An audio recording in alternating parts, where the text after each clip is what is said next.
Good morning students, let's try chemistry. आज का जो हमारा टॉपिक है वो है आपके इनऑर्गेनिक केमिस्ट्री के इम्पोर्टेंट क्वेश्चंस। क्वेश्चंस कौन से? Important topics in between your chapter.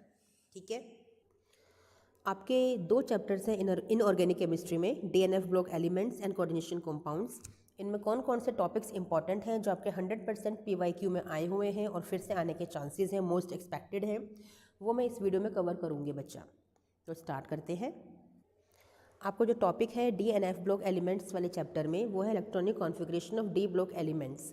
General configuration क्या होते हैं वो भी क्वेश्चन एग्जाम के अंदर आता है और आपको एलिमेंट्स की इलेक्ट्रॉनिक कॉन्फ़िगरेशन भी लिखने के लिए आती है। इस वीडियो में बेटा मैं आपको सिर्फ टॉपिक्स बताऊंगी। कंप्लीट सॉल्यूशंस एक्सप्लेनेशंस मैंने प्रीवियस वीडियोज़ में आपको दिए हैं, उनके लिंक अगर चाहिए तो मुझे प्लीज़ कमेंट बॉक्स में मैसेज कीजिएगा। और अगर आपको इनकी वीडियोस फिर से चाहिए सिलेक्टेड टॉपिक्स की तो उसके लिए भी मुझे कमेंट कीजिएगा, मैं आपके लिए एक दिन में वीडियो तैयार कर दूंगी। ठीक है, एक क्वेश्चन आपका यहाँ से इंपॉर्टेंट है, ट्रेंड इन मेल्टिंग पॉइंट्स। ठीक है, मेल्टिंग पॉइंट का ट्रेंड बहुत इंपॉर्टेंट है। ठीक है, आपकी सीरीज़ है 5D 4D एंड 3D, तो आपको दिख रहा है मेल्टिंग पॉइंट का ऑर्डर। टंगस्टन जो है उसका सबसे हाईएस्ट मेल्टिंग पॉइंट होता है, जल्दी से मेल्ट नहीं होता, इसलिए इसके बल्ब बनाए जाते हैं। इसके बल्ब मतलब बल्ब के अंदर इसकी वायर होती है। ठीक है, फिर है आपका एटॉमिक साइज का ट्रेंड जो बहुत इंपॉर्टेंट है, जो रेगुलर डिक्रीज या इंक्रीज नहीं है in a period, that is sometimes increasing sometimes decreasing. क्या रीजंस हैं उसके? एग्जाम में बहुत इंपॉर्टेंट क्वेश्चन आता है और मैं आपको एक्सप्लेन कर चुकी हूँ अपनी वीडियोज़ में। नेक्स्ट क्वेश्चन आपका आता है ट्रेंड इन आयोनाइजेशन एंथैल्पी। वो भी फर्स्ट आयोनाइजेशन एंथैल्पी के लिए ट्रेंड आपका एग्जाम में बहुत इंपॉर्टेंट क्वेश्चन है जो आता है। एक क्वेश्चन आता है आपका ऑक्सीडेशन स्टेट से कि जो मैंगनीज है वो +2 से लेके +7 तक की यानी कि हाईएस्ट यानी कि हायर ऑक्सीडेशन स्टेट्स शो करता है। और कॉमन ऑक्सीडेशन स्टेट कौन सी होती है? +2 and +3 are the common oxidation states. बहुत इंपॉर्टेंट टॉपिक है बेटा। इसके बाद जो इम्पोर्टेंट क्वेश्चन है आपका वह है मैग्नेटिक प्रॉपर्टीज से कि जो आपके ट्रांजिशन मेटल्स होते हैं वो डायमैग्नेटिक क्यों होते हैं, पैरामैग्नेटिक क्यों होते हैं। डायमैग्नेटिक कब होंगे? जब उनके इलेक्ट्रॉन्स पेयर्ड होंगे, सारे के सारे, एक भी अनपेयर्ड इलेक्ट्रॉन नहीं होगा। और पैरामैग्नेटिक कब होगा? जब सारे के सारे यानी कि कोई भी एक इलेक्ट्रॉन आपका अनपेयर्ड होगा, तब आपका वो पैरामैग्नेटिक नेचर को शो करेगा, जिसकी वजह से वो कलर कॉम्प्लेक्सेस भी बनाता है यानी कि कलर्स को दिखाता है। ठीक है, ये है आपका मैग्नेटिक मूवमेंट निकालने का फॉर्मूला जिसकी यूनिट होती है बोर मैग्नेटोन। ये क्वेश्चन एग्जाम में आपको देखने के लिए मिल जाता है। एन है आपका नंबर ऑफ अनपेयर्ड इलेक्ट्रॉन्स, जो कि पैरामैग्नेटिक होगा, वो आपका अनपेयर्ड इलेक्ट्रॉन्स को रखता होगा और उसका आप निकालोगे मैग्नेटिक मूवमेंट। ठीक है, नेक्स्ट है आपका फॉर्मेशन ऑफ कलर्ड कॉम्पाउंड्स, जो मैंने बताया क्यों बनाते हैं, क्यों कलर्ड कॉम्प्लेक्सेस बनाते हैं, क्यों कलर शो करते हैं, पैरामैग्नेटिक नेचर की वजह से, यानी कि अनपेयर्ड इलेक्ट्रॉन अगर होगा तो वो पैरामैग्नेटिक होगा ही होगा। ठीक है, फिर एक क्वेश्चन आपका यहाँ से आता है कैटालिटिक प्रॉपर्टी से कि कैटालिटिक प्रॉपर्टी क्यों शो करते हैं। कैटालिटिक प्रॉपर्टी इसीलिए शो करते हैं क्योंकि इनके पास वेरिएबल ऑक्सीडेशन स्टेट्स होती हैं, तो ये आराम से किसी के साथ भी एडजस्ट कर लेते हैं। ठीक है, एक क्वेश्चन आता है आपका इंटरस्टिशियल कॉम्पाउंड से। तो इंटरस्टिशियल कॉम्पाउंड्स कौन से होते हैं? जब आपके बड़े बड़े जो कॉम्प्लेक्सेस होते हैं ट्रांजिशन मेटल्स के, उनके बीच में हाइड्रोजन, कार्बन या नाइट्रोजन जैसे एलिमेंट्स इंसर्ट हो जाते हैं और अपने आप को ट्रैप कर लेते हैं क्रिस्टल लैटिस के अंदर। तो इस तरह के कॉम्पाउंड्स का जो फॉर्मेशन होता है उसे बोलते हैं इंटरस्टिशियल कॉम्पाउंड। एक क्वेश्चन आता है एलॉय से। एलॉयज क्या होते हैं? आपके मेटल मेटल के ये सब्सटेंसेस जो मेटल मेटल से बनते हैं या मेटल नॉन मेटल से बनते हैं, वो एलॉयज होते हैं। ये एलॉयज क्यों बनाते हैं? क्योंकि इनके पास वेरिएबल ऑक्सीडेशन स्टेट्स होती हैं, दैट्स वाई। और इनका एटॉमिक साइज भी वेरी करता है। यहाँ पे आपकी ये प्रिपरेशन इंपॉर्टेंट है पोटेशियम डाइक्रोमेट की, बहुत इंपॉर्टेंट है, इसे ज़रूर कर लीजिएगा। एग्जाम में एक क्वेश्चन आएगा ही आएगा, या तो पोटेशियम डाइक्रोमेट से या पोटेशियम परमैंगनेट से।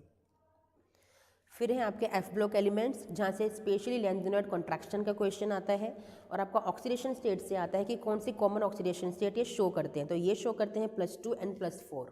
ओके, तो ये थे इंपॉर्टेंट क्वेश्चन आपके चैप्टर 8 में से। अब चैप्टर 9 कोऑर्डिनेशन कंपाउंड में कौन कौन से इंपॉर्टेंट टॉपिक्स हैं वो देख लीजिए बच्चा।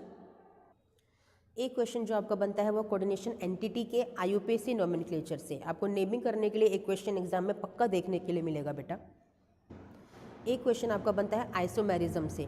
आपके stereo isomerism, structural isomerism show करते हैं। स्टीरियो आइसोमेरिज्म में geometrical isomerism and optical isomerism, और स्ट्रक्चरल आइसोमेरिज्म में लिंकेज, आयोनाइजेशन, कोऑर्डिनेशन, सोल्विएट आइसोमेरिज्म, सारे ही इंपॉर्टेंट हैं।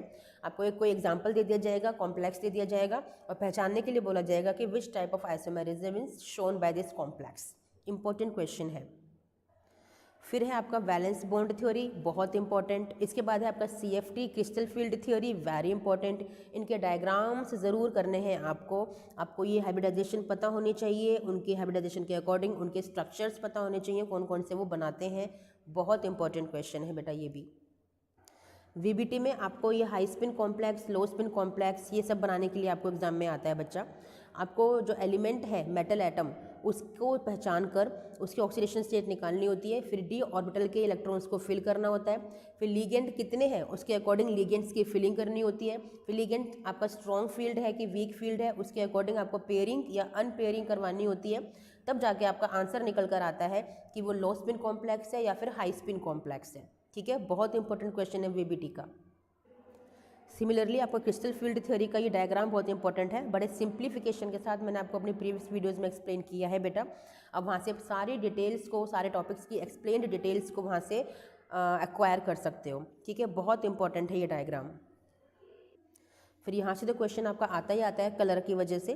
कलर आपका पैरामैग्नेटिक नेचर की वजह से शो होता है। ठीक है ना, अनपेयर्ड इलेक्ट्रॉन्स अगर होंगे तो पैरामैग्नेटिक होगा तो वो कलर शो करेगा। बस एक क्वेश्चन आता है आपका बॉन्डिंग इन मेटल कार्बोनिल की तरफ से। ठीक है ना, कि जो मेटल कार्बोनिल्स होते हैं, मेटल के जो कार्बोनिल्स होते हैं उनमें बॉन्डिंग का क्वेश्चन आता है, क्योंकि यहाँ पे ना बैक बॉन्डिंग होती है। यहाँ एक्स्ट्रा इलेक्ट्रॉन्स होते हैं तो डोनेट जब करता है, मेटल पे इतनी जगह नहीं होती लेने की, तो वो अपने बैक यानी कि पिछले ऑर्बिटल्स में लेता है, वहाँ से उसे बैक बॉन्डिंग कहा जाता है।